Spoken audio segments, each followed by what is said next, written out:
So let's see the another examples of wasteful motions. Wasteful motions are basically the excess people motion, searching for files, extra clicks or keystrokes, clearing away files on the desk, gathering the information, looking through manuals and catalogs, handling paperwork, excess motion, that is bending, turning, reaching, lifting. These are the examples of waste of motions.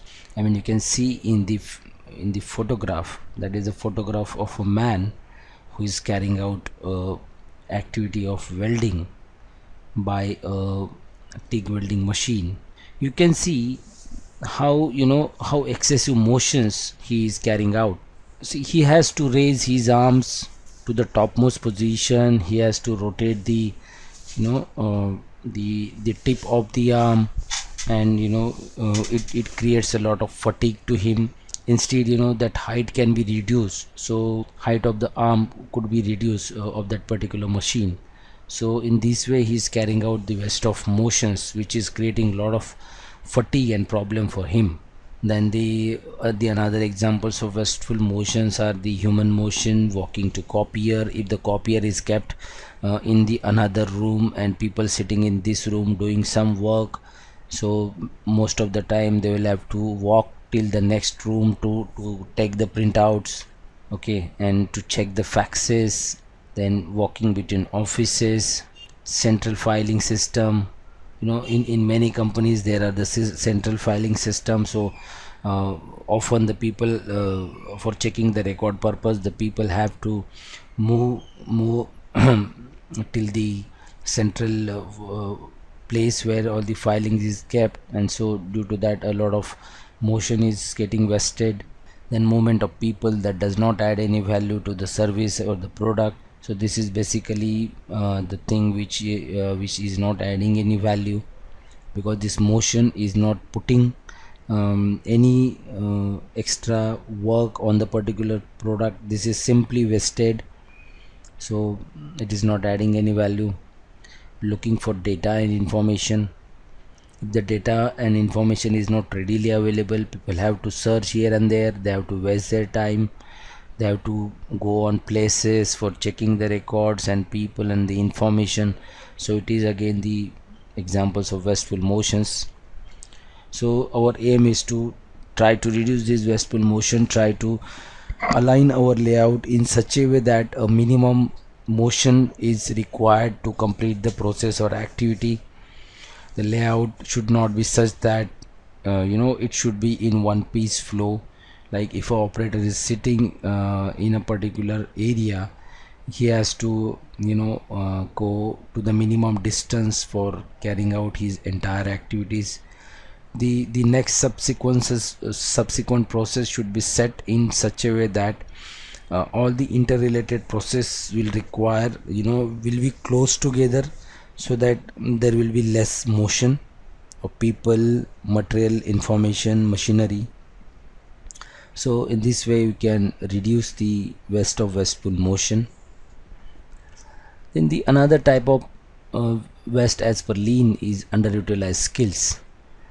So underutilized skills means the skill that is not being used, or the employee or the people, they are not leveraged to their own potential.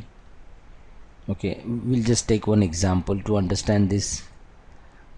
Example of Mr. Srikanth, who has completed his Bachelor of Commerce and working in an trading shop. So the Srikanth has completed his Bachelor's of Commerce and had an experience in accounting. He was working in a trading shop as a salesman since last 3 years. He has immediately joined after completion of his graduation, but he has no other job that time, wherein which his accounting experience, accounting skills and knowledge can be utilized. So he had just joined to this trading shop as a salesman. The trading shop owner has nobody to look after accounting for last one and a half year. When he came to know that Srikanth knows financial accounting, immediately placed him on the accounting job.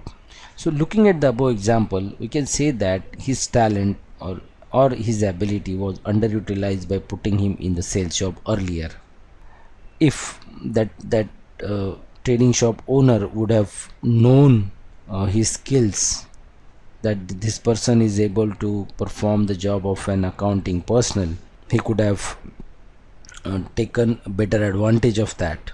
But it was remained underutilized for almost 1.5 years, but later corrected by the shop owner by assigning him the right job. So likewise, in our day-to-day life, we see many people, they have different skills. That skill is not getting identified and a proper job is not getting assigned to them. Even if you see our own example, if a particular student, if he is very good in dancing or maybe in painting, but if the parents understand the area of his skills and interest, they could have, stimulate they could encourage the student to learn more and more in that. So this way, his skills can be utilized. So this way we should always try to see the opportunity. We should try to see the people around us, that how can we make the best use of their skills.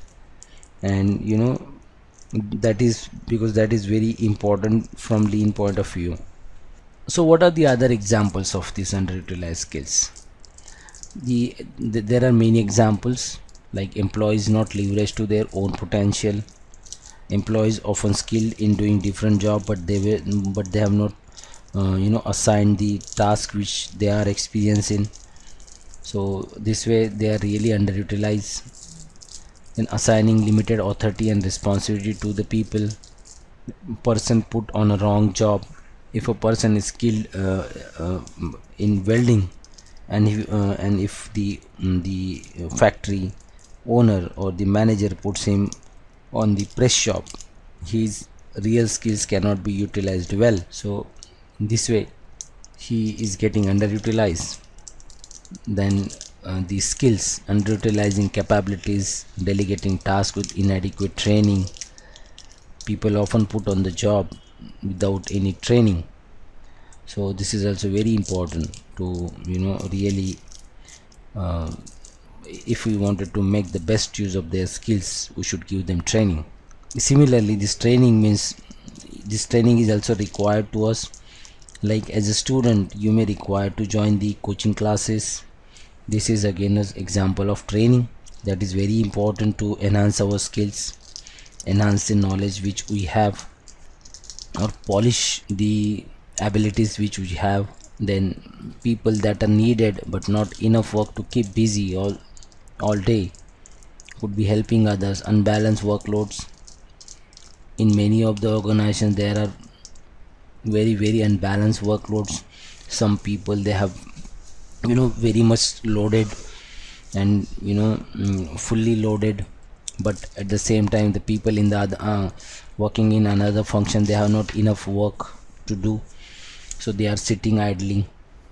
So this idle sitting, instead of that, if they balance the work in such a way that everybody will get the almost equal quantum, then their skill will be really utilized.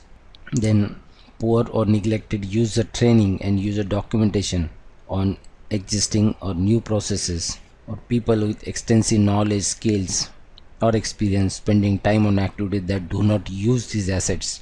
A person who is a chartered accountant, if he is working as a simply a accountant personnel, his real knowledge of chartered accountancy is not getting utilized. So this is really example of the underutilized skills. So therefore we should always try to see the opportunities and try to make best use out of it.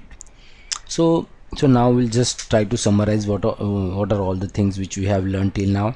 Okay, we have learned the concept of lean, we have learned all the type of waste and with their examples. Now we are very sure that we can be able to identify all the waste in our processes.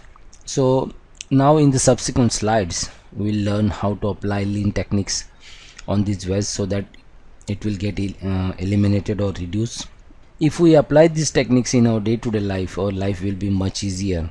So get ready to learn the techniques, how we can use these techniques to, you know, to take care of the identified waste and to nullify the effect of this waste.